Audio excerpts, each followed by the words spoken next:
So all year, it has been more expensive to fill up your car as well. Gas prices were steadily coming down. Once again, though, we're starting to see them creep up. We know the national average has been going up for weeks now. The prices in Tennessee can't make up their mind, right? They were down yesterday. Today, though, they're up 4 cents. So it could be contributed to the big announcement from OPEC today. They are cutting oil production by 2 million barrels a day. That means gas prices likely going up. Those production cuts will start next month.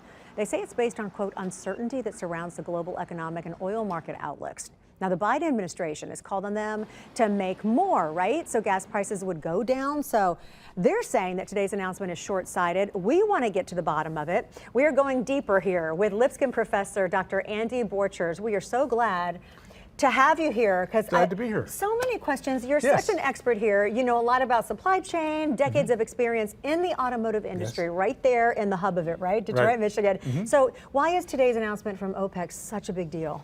Well, all other things equal, if OPEC cuts production, we would see crude prices go up. And when crude prices go up, the price of a gallon of gasoline is about half made up by crude. So we would see, all other things equal, the price go up. However, as often is the case in economics, all of the things aren't equal. The U.S. economy is being, right now the Federal Reserve is trying to slow the economy down, and depending on how fast and how hard that happens, we could see a reduction in demand. So it's not just a supply question, it's a demand question. Okay. If in fact we see the economy slow down, then we would see demand for gasoline go down. And when that happens, that could offset the increase in the crude price. And crude prices may stay about where they are. Actually, some estimates will go up a little bit, but probably not as much as we might fear. So, you know, if we look at the short-sightedness, which is today, and all of us paying our bills today, we just want to know how high could these prices go? And that's what most folks pay, you know, really care about right now. What is your guesstimate? With the estimates, and what I'm reading and what I believe is maybe we're looking at 10%. We're not looking going back. We're not looking at $5 a gallon or anything like it. And of course, the Biden administration is highly motivated in this election season to do what they can to help.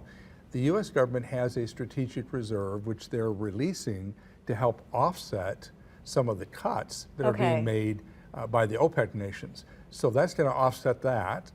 Demand, if it were to come down. And then in the long term, many of us are starting to look at a future with less oil. We're looking at electric cars. The cars we do have much higher efficiency. So the long-term play here is that oil may become less and less important as we switch to new sources of energy.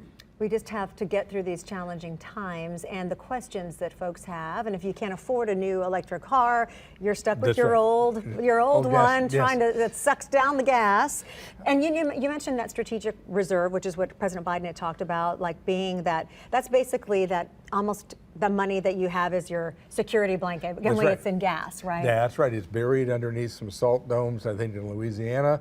They can draw it. Other nations have them as well.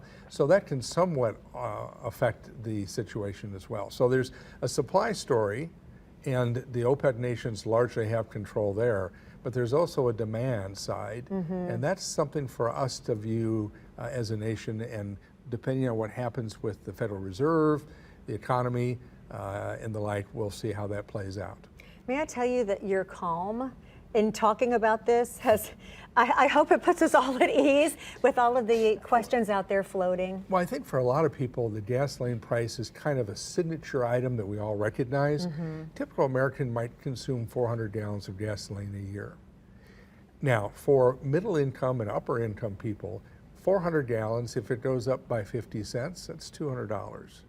For you and I, probably not a big deal. For some of the working families in our community, that is an issue, and prices in general are an issue for those families. But I really think we make, in many cases, we make this a signature item and maybe overemphasize because it's only a part of a typical American family's budget. Well, I'm just going to embrace the calm, and I hope you all do too. As Dr. Andy Borchers, thank you so very much from Lipscomb. Appreciate your time and your insight. And yeah, and the experience, right? We just have to roll with it, folks.